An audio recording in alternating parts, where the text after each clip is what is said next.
So let's talk about web application firewall, which is WAF. A firewall on a web application, specifically called a web application firewall, WAF for short, is a security system that monitors, filters, and blocks HTTP, HTTPS traffic to and from a web application. It has one main purpose, and that is to protect the application from common cyber attacks.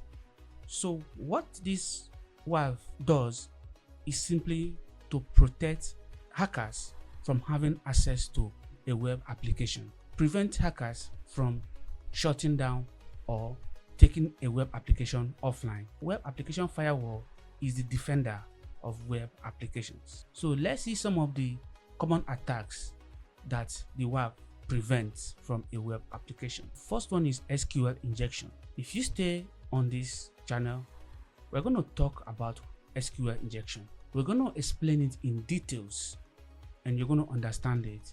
So the next attack that WAF protects is cross-site scripting, XSS. It's still part of what we're going to discuss on this course and channel. Then we have cross-site request forgery. We have file inclusion attacks, and we have distributed denial of service DDoS attack to a limited extent. How a WAF works. First is this: a hacker or a user sends HTTP/HTTPS requests, then WAF will inspect that traffic using specific rules and behavioral pattern that is already set aside.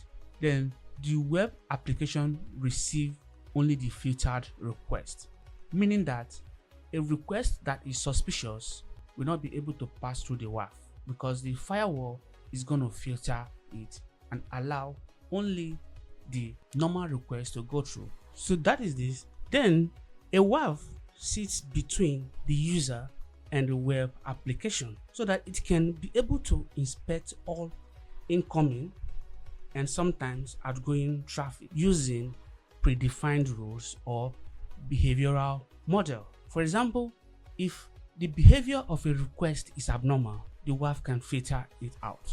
If it detects something malicious, the WAF can filter it out. So it blocks the request before it reaches the application. Whatever request that is abnormal, WAF is going to block it before it gets to the web application. So these are the types of application firewall. We have the network-based WAF, which is usually hardware-based and offer low latency. It is a physical appliance and it has minimal latency impact. It is deployed on premises or location of the office. The next one is the cloud-based WAF, and from the name you can see that it's easier to deploy because it's a software. It is scalable and managed by providers such as Cloudflare, AWS, WAF, etc. Here there is no hardware required. It is automatic, so it updates itself automatically and it is globally distributed. So these two can have their own pros and cons, but at the end of the day you only choose the one that suits your need. So let's see WAF in action. Attack prevention. How does WAF prevent an attack? First, malicious requests. If a hacker wants to hack a web application, for example, the hacker will try to inject malicious SQL code into a form field of that web application. The WAF has the ability to detect this pattern and recognize it as malicious. Then pattern recognition. The WAF will analyze the requests against known attack signatures and behavioral pattern. So whenever you use a web page, the WAF can study the pattern of requests that goes through that web page.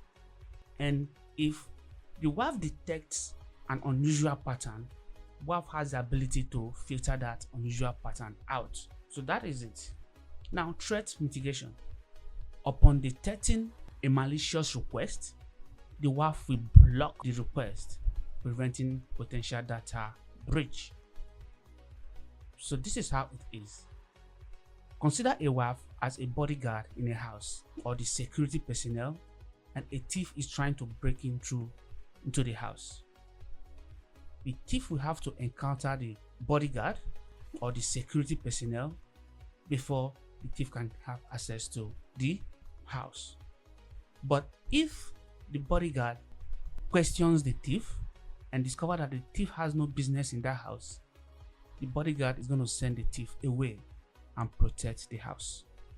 But if there's no bodyguard in that house or a security personnel, the thief is going to break into the house to steal or destroy.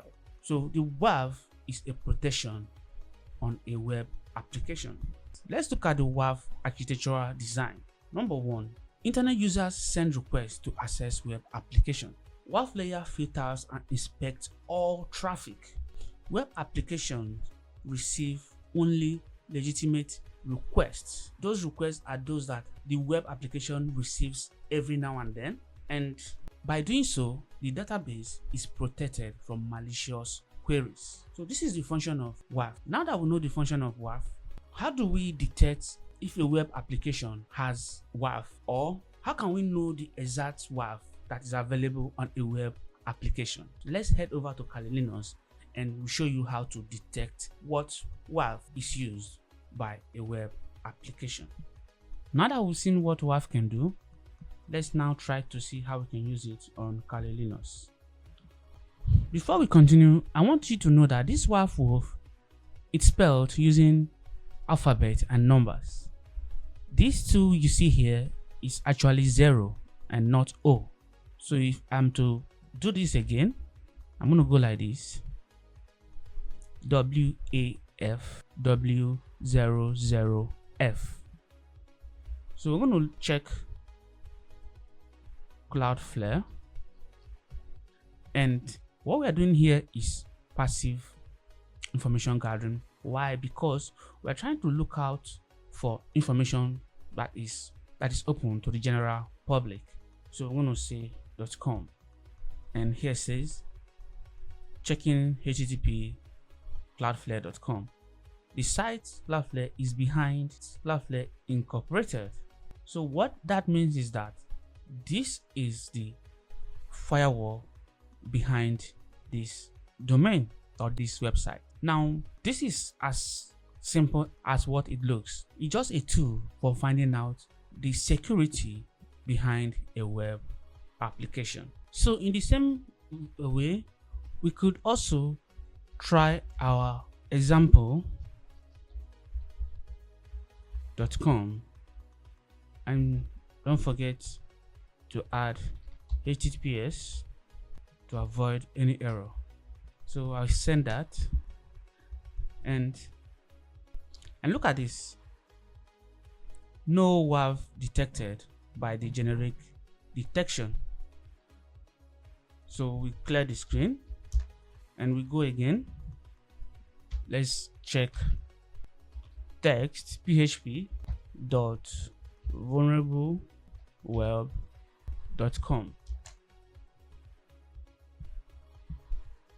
So here you have this, and it says error, this site appears to be down. So this is basically how to do this, and the next thing we're going to talk about is the harvester. So that is all for this video. I will see you on the next one.